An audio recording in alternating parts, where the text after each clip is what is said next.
Good morning, student. Welcome to all of you in a FYBSc Botany paper number 2, that is a plant morphology and anatomy BO 112. I am your course teacher, Professor Barwanti MM. I will conduct your entire course of plant morphology and anatomy. Before the starting the entire syllabus or the entire course, we should know what is the how the pattern of a CBCS pattern. CBCS, that means credit based choice system. Let's start how botany papers are accompanied, how marks and how will be conducted. The paper number first, that is a BO 111, that is plant life utilization. It is carries for the credit 2. Botany paper second, that is BO 112, plant morphology for a credit 2. Paper number 3 BO 113, that is a practical paper based on BO 111 and BO 112, and that overall three papers are only on the basis of the semester pattern. The marks distribution, that is the external plus internal, is equal to total. The entire course of botany, they are accompanied by the 150 marks. 50 marks for the paper first, 50 marks for the paper second, and 50 marks for the paper third. Out of the external, it is 35 marks, internal 15 marks, and total out of 50. Let's how much marks we require for the passing. Out of 35 we require 14. Out of 15 we require 6 marks, and total out of one paper out of 50, that is a 20 marks is required. So let's start our paper first. The semester first paper number BO 112, plant morphology and the anatomy, credit first, that require for the 50 lectures. Morphology, first chapter is the morphology, introduction to morphology. Introduction, definition, descriptive and the interpretive morphology, importance of morphology in identification, nomenclature, classification, phylogeny and the plant breeding. That are the first chapter we going to see. That we have to see what is the morphology, what is the descriptive morphology, what is the interpretive morphology. Next we have to see importance of morphology in identification, nomenclature, classification, phylogeny and the plant breeding.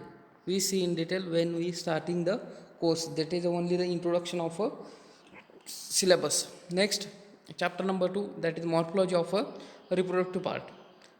In reproductive part we have to see three parts: inflorescence, flower and the fruit. In inflorescence we have to see definition of inflorescence, types of inflorescence and the significance of inflorescence. In types, racemose, cymose. In racemose, they again classify into different types: raceme, spike, spadix, corymb, umbel, catkin, capitulum. In the cymose we have to solitary, monocasile, dicasile or the polycasile. In special type of inflorescence, verticilluster, cyathium and the hypanthodium. And last point of inflorescence we have to see significance of a inflorescence.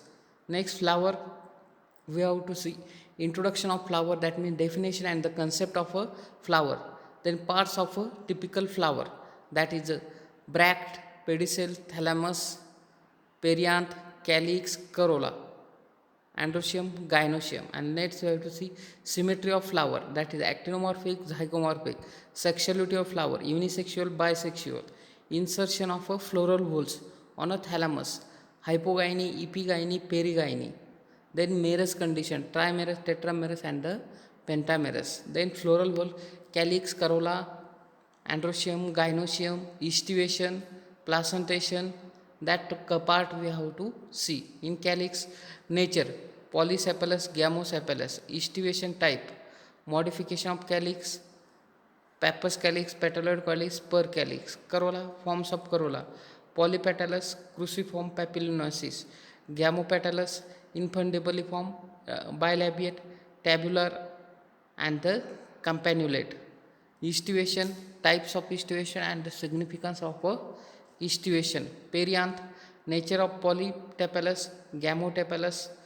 Then androecium, structure of a typical stamen, variation, cohesion and the adhesion. Gynoecium, structure of typical carpel, number of position of carpel, cohesion, adhesion, placentation and the significance. Then fruit, introduction of fruit, then definition of fruit, part of fruit, then types of fruit, simple, simple, fleshy, aggregate and the multiple. Fleshy, that divided in two types, indehiscent and the dehiscent. Dehiscent, indehiscent, akin, cypsela, nut, caryopsis. Dehiscent, legume, follicle and capsule. Fleshy, drupe, berry, hesperidium and pepo. Aggregate, Etaeroberry, Etaerofollicle. Multiple fruit, Cinchonus and the Sorosis. Next, credit number 2. We have to see introduction of anatomy, introduction and definition of anatomy, importance of anatomy in a taxonomy, physiology, ecological interpretation, pharmacognosy, and the wood identification. Then, chapter number 4. Outline of a brief description of simple and the complex tissue, meristematic tissue in their character, their classification, and the function of that meristematic tissue. Then permanent tissue, simple tissue, parenchyma, collenchyma, chlorenchyma, sclerenchyma. Complex tissue, vascular tissue, xylem and the phloem, and vascular bundle types on the basis of their nature. Epidermal tissue, structure of typical stomata, trichome, motor cell and the function. Then we have to see internal organization of a primary plant body, such as a root, stem, leaf, monocot as well dicot. We are going to see. That syllabus is uploaded. You can search by the Unipine website on the syllabus section.